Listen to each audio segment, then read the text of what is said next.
Olá, meu nome é Lucas Souza e começa agora o Tela 1 Entrevista, que recebe hoje Estela Caymmi, doutora em literatura, jornalista e biógrafa de Dorival Caymmi. Estela está em Curitiba para o lançamento dos livros O que é que a Baiana tem, Dorival Caymmi na Era do Rádio e Dorival Caymmi, O Mar e o Tempo. E também para participar da Estação Volvo, com o projeto Caymmi em 4 Cantos. Seja muito bem-vinda, Estela. Obrigada por aceitar o nosso convite e participar do Tela Entrevista de hoje. Todo meu. Uma alegria imensa. Nesse primeiro bloco, vamos falar sobre as obras da escritora. Estela, como foi o processo de criação desses 2 livros que você vai lançar aqui em Curitiba? Bom, são coisas diferentes. A biografia está na 2ª edição, é uma edição comemorativa do centenário de Caymmi esse ano, né?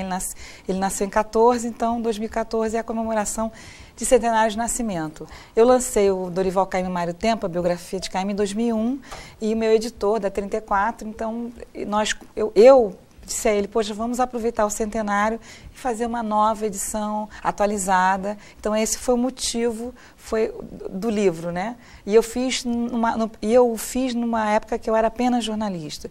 O meu mestrado e doutorado em literatura foi posterior. O meu segundo livro, que é Caymmi, a Bossa Nova, é minha tese de mestrado.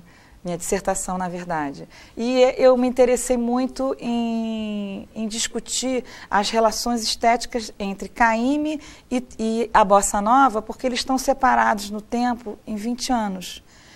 Né? E isso muito a partir de uma fala do Chico Buarque, quando eu entrevistei o Chico Buarque para a biografia, ele disse uma frase que me deixou muito... não saiu da minha cabeça, porque eu entrei no mestrado com outra intenção.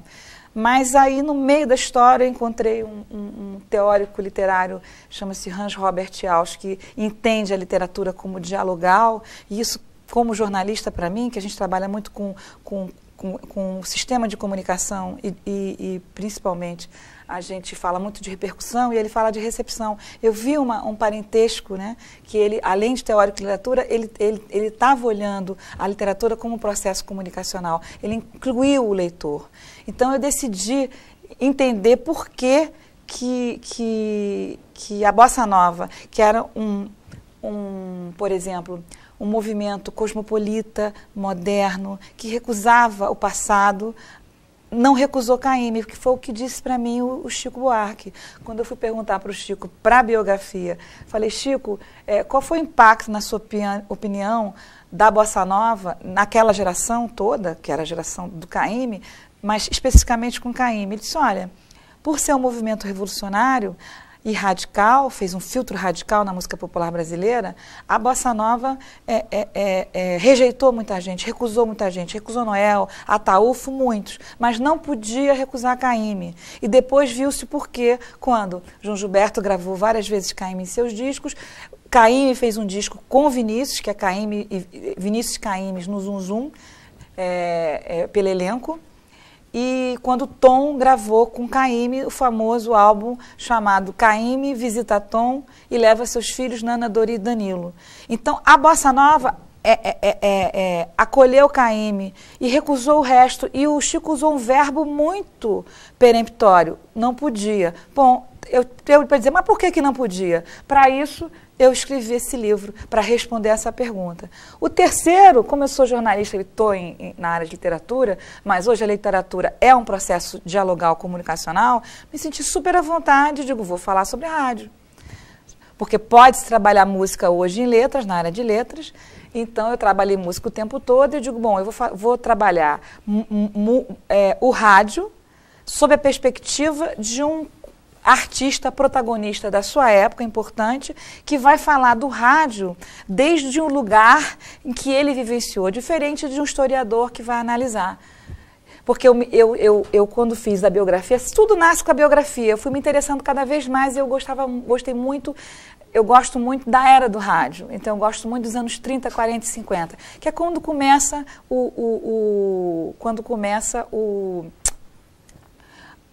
a comunicação de massa no Brasil, é com o rádio.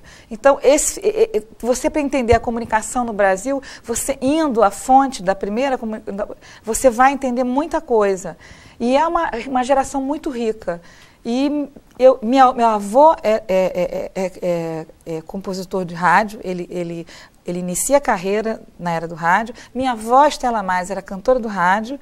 E minha mãe, por sua vez, era uma ouvinte de rádio, porque o rádio, ainda nos anos 70, 80, ainda tinha uma importância enorme. Está retornando agora com a internet, mas houve um período de decadência, comprado por igrejas, etc. E eu fui uma ouvinte da Rádio Jornal do Brasil, porque minha mãe lia muito Jornal do Brasil. Acho que é por isso que eu virei jornalista, porque eu comecei a ler jornal muito cedo. Porque a gente imita os pais. E se os pais fazem coisas certas, a gente faz as coisas certas. E, Estela, além dos relatos do seu avô, quais outras fontes você utilizou para escrever os livros? Bom, a biografia inúmeras fontes. Para mim, a mais importante são as entrevistas. Como eu tive muito tempo para pesquisar, para trabalhar, e meu avô, ele estava acessível a mim, eu fiz a coisa muito tranquila. Eu estava trabalhando com jornalismo, fiz muitos anos de assessoria de imprensa, mas entrevistava ele sempre que podia. Acabei, ao longo de 8 anos, reunindo em torno de 100 entrevistas gravadas e mais outras tantas entrevistas feitas por telefone, presencial, etc. Isso é uma das fontes da documentação da biografia. Além disso, toda a obra dele, todos os discos, desde 78 rotações até CD, passando pelo long play. Todo o material de imprensa desde a década de 30. Em todas as... Então, eu tinha na época... Hoje eu tenho 35, mas na época que eu fiz a biografia, eram 22 cadernos de cópia de xerox. O scanner ainda não era muito popular. E eu gosto de papel. Eu tenho 22 cadernos, cada um com 300 páginas. E às vezes abre, porque quando é página grande, abre. Então, quase enlouqueci. Além disso, você tem toda a bibliografia necessária para fazer um trabalho desse. Então, por exemplo, você tem que pegar, por exemplo, para fazer uma biografia, todos os contemporâneos que foram biografados, ou período. Então, memórias de gente do rádio. Então, você vai lá ler Almirante, vai lá ler o Mursi, né? Todo o pessoal que escreveu sobre a história da música popular brasileira, história do rádio. Você vai lá...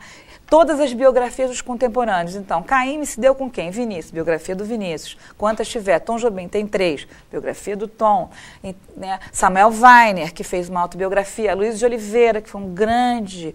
Ele foi compositor, diretor, lançou a Bossa Nova, trabalhou na Disney, foi com a Carmen Miranda para os Estados Unidos. Enfim, a Luiz de Oliveira fez um livro de memórias. Então, você tem uma bibliografia extensíssima para você, de fato, fazer aquilo que eu pretendia. Porque se eu tivesse querido fazer um perfil, tranquilo, eu faço um perfil pequeno, como tem. Mas a minha intenção era uma biografia que desse conta da vida do Caymmi em vários aspectos. Então, o material foi muito grande. Vamos agora ao vivo com a nossa repórter Petri Souza, que gostaria de fazer uma pergunta para você. Com prazer. Bom dia, Petri.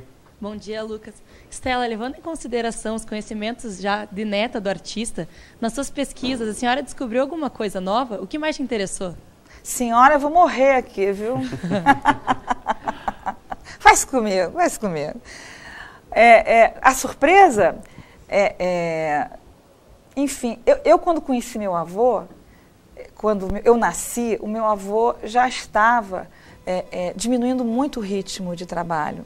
Então, quando eu dei por mim, quando a gente começa a entender o mundo, a partir da pré-adolescência, eu fui me dando conta quem é Caymmi. Mas, realmente, quando você se debruça... Porque você pode ter um avô, você pode amá-lo, você pode conhecê-lo na intimidade, mas você pode não saber a história dele. Então, isso permitiu que ele me deu o presente de abrir a vida dele com muita franqueza. E eu sou muito grata a isso. Isso aumentou muito a relação, enriqueceu demais. Agora, o que me surpreendeu foi principalmente... Ele tinha aquela fama de preguiçoso, que ele, ao invés de brigar com isso, ele brincou muito com isso e usou isso a seu favor. No sentido de estar sobrecarregado, para não enlouquecer, estou com preguiça, para poder ser dono do tempo dele e não ser esfacelado como nós somos hoje, né? Nós somos esfacelados nesse mundo dito pós-moderno, né? Mas o que me surpreendeu foi saber o quanto ele trabalhou. Ele trabalhou demasiadamente. Vocês imaginem o que é um cara fazer boate, cantar na noite carioca durante um ano, com um dia apenas de folga. Mantendo a voz e tudo. Vocês imaginem o que é isso. Vocês imaginem que ele acordava muito cedo e ainda lutou pelo direito autoral, foi fundador da Sociedade Brasileira de Autores e Compositores. Era um cara que viajou muito pelo Brasil, fazendo shows, compunha, e tem uma obra pequena, então dá a impressão de que ele trabalhou pouco. Ele disse, Estela, tá no que a Baiana tem isso, Estela? Eu percebi, eu podia fazer uma música por mês, mas eu percebi que do ponto de vista financeiro, porque as pessoas têm vergonha de dinheiro, né? Mas acontece que o dinheiro é para sustentar a sua família e para você poder se sustentar.